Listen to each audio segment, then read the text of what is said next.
Good morning, ladies and gentlemen. I just have to give you a wake up call. Oh God! Right now I have them door actuated. So when you unlock the door, oh, you like that? When you unlock the door, there you go. When you unlock the door, it will shine. Yeah, that's dope.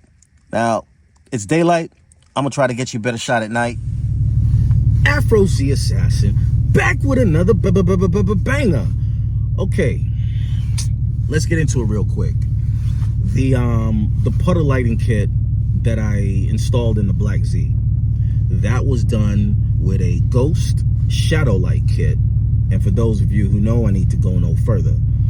And you could reference a quick Google search under Ghost lighting kit or shadow lighting kit. I discovered it when I wanted some lighting kits for my Hayabusa, and I wanted Suzuki on the floor, and I was like, I bet. So I've already done it in the puddle lighting DIY on the Black Z, but someone asked me a question, and I was like, you know what? Let me give it more in-depth, blah, blah, blah. So go on eBay and you can get ghost lighting or ghost shadow light, blah, blah, blah. You can get it specific to your make, and you could have the make of the car on the floor, etc., etc., etc. In some cases, you can get the model, and I know I went over it before, but I'll show you a quick tidbit of what comes in a box. Simply that. You get one for each door and the hole saw component. All right, quick and easy. I can reference the other video for those of you who are new to the channel. For those of you who are not, welcome back. That's a simple Google search. Now, you can get them with your custom logo. There's a couple of vendors on eBay that do it. And if you do the search, you'll see a couple pop up. One, I saw a Joker. I saw a Deadpool. I saw a Spawn. I kind of wanted the Spawn. I wanted the Spawn real bad because I wanted to call the red car HellSpawn. Yeah. But neither here nor there. We'll get into it real quick. I'm just going to go through how to terminate those wires and to wire it up, and then hopefully show you guys something at night. All right. Thanks for staying tuned.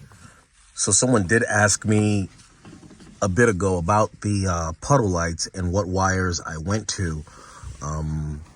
There might be a better place to access this, but this is what I found more convenient. You're going to take the red wire with a silver trace and the purple wire right next to it.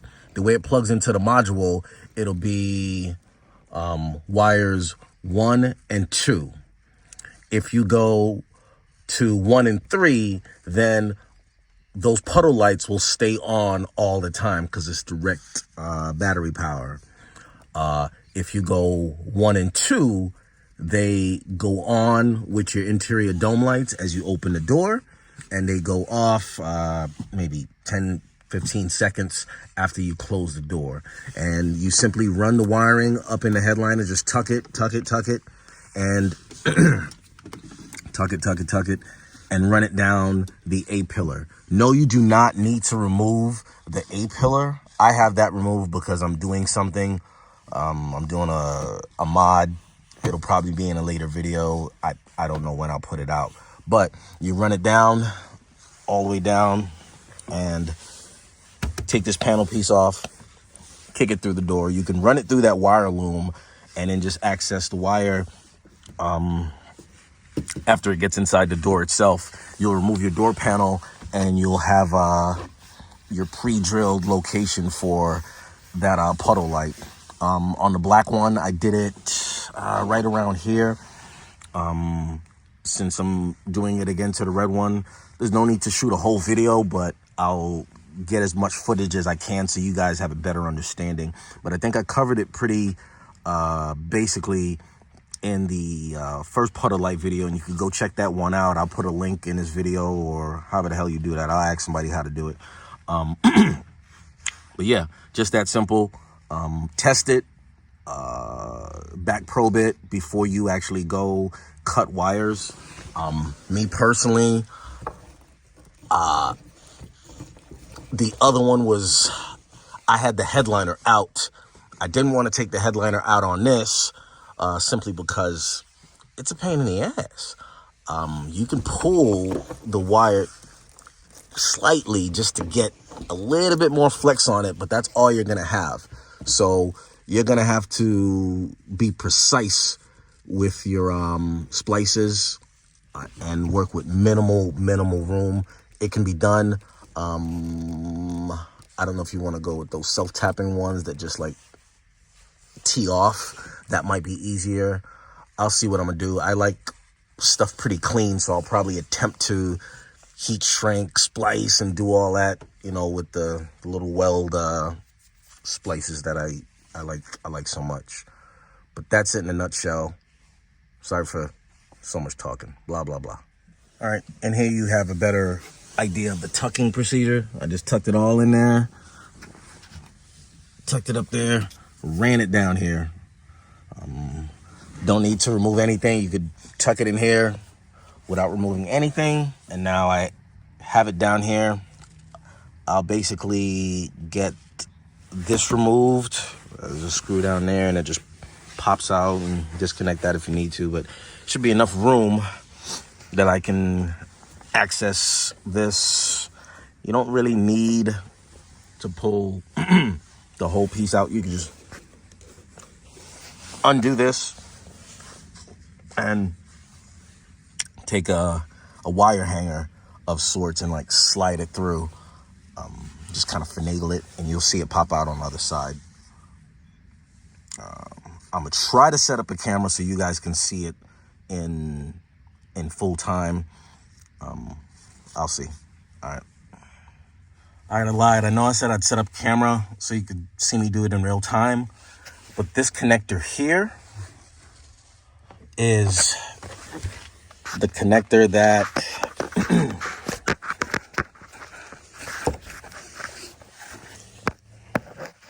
is right here, that this loom from your door panel plugs into. Now there's an empty channel right here. That empty channel, you can snake the wire through there, or any one of those. But I'm just gonna go through the empty channel and sleeve it through, and that way that wire is protected and it won't pinch. I'll see if I can set this tripod up and let you see exactly what I'm doing and how I'm doing it, but if not, don't shoot the messenger. Using a wire hanger to go through that hole. And let's hope I can fit through that channel. Go there. This little square channel I'm gonna attempt to go through, and it looks like I am.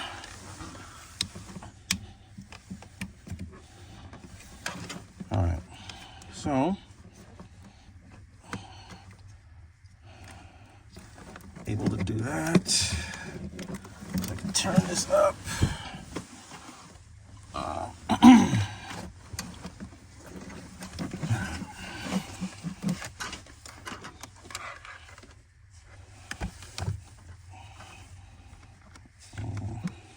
I have some electrical tape here somewhere, but in a pinch, you can just tie a knot on this. It's not going through a tight hole. Y'all know what I mean.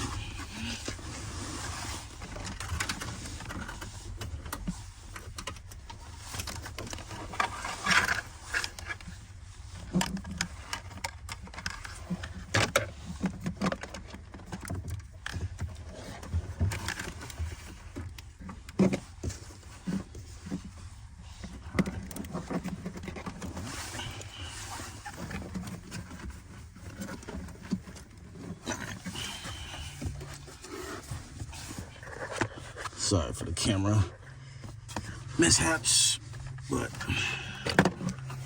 just trying not to remove this because it's so ishy to finagle to get back in. But yeah, so past that, might just have to.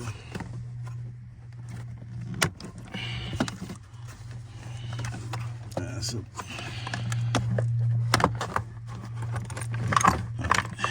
should give me some temporary relief.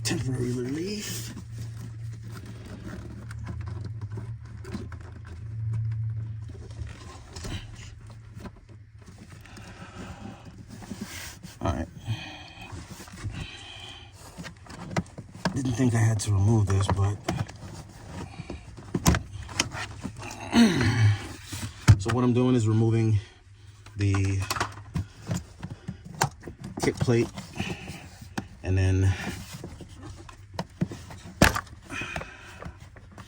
this trim piece, as you can see, so I can get my hand in there well enough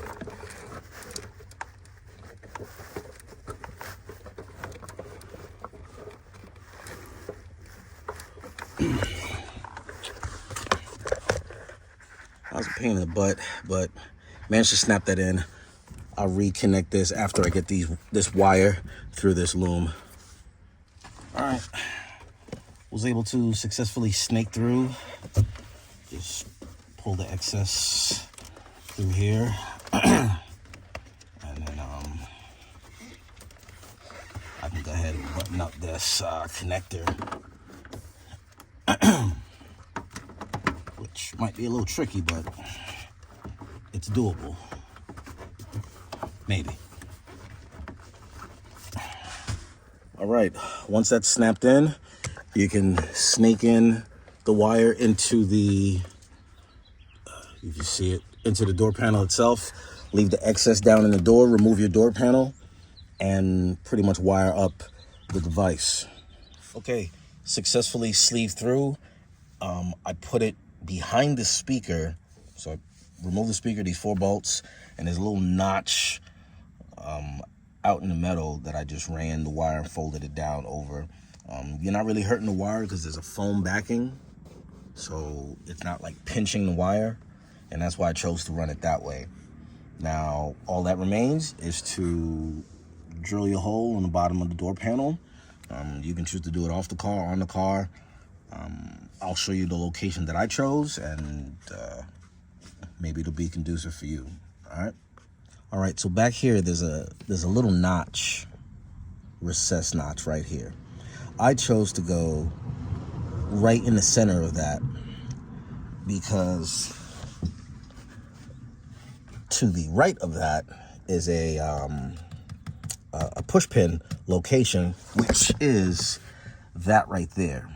So if you peep game, I'm gonna come out right here, just about, and that'll give me enough clearance to not interfere with this, and I'll be good to go.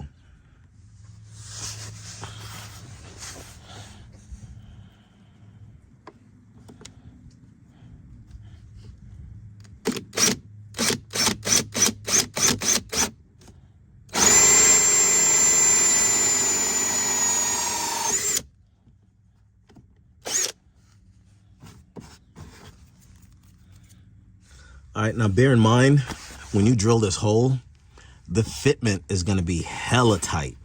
So you could choose to overbore it, or you can choose to just force it in the way it is. Because I might not be able to get this nut, this locking nut, on the back side of this, depending, it's just about that thick and probably a couple threads, but I'm gonna try to force this in and get back with you. I've left this loom hanging down so I can simply just wire it up, and then I could just tuck it back here after I verify testing again to make sure it's still operational. All right, I was able to get that pushed up in there. Let's see if I can adjust. Yeah, there we go. I was able to get that pushed up in there. Just gonna sleeve this up over the wire. Run my hand back here over the device.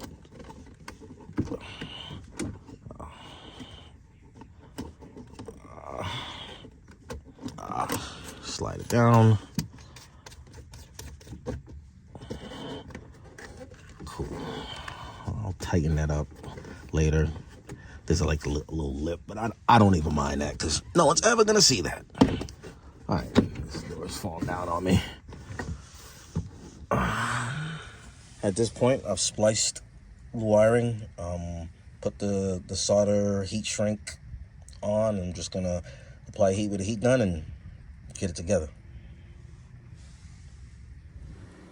And here is pretty much a night shot.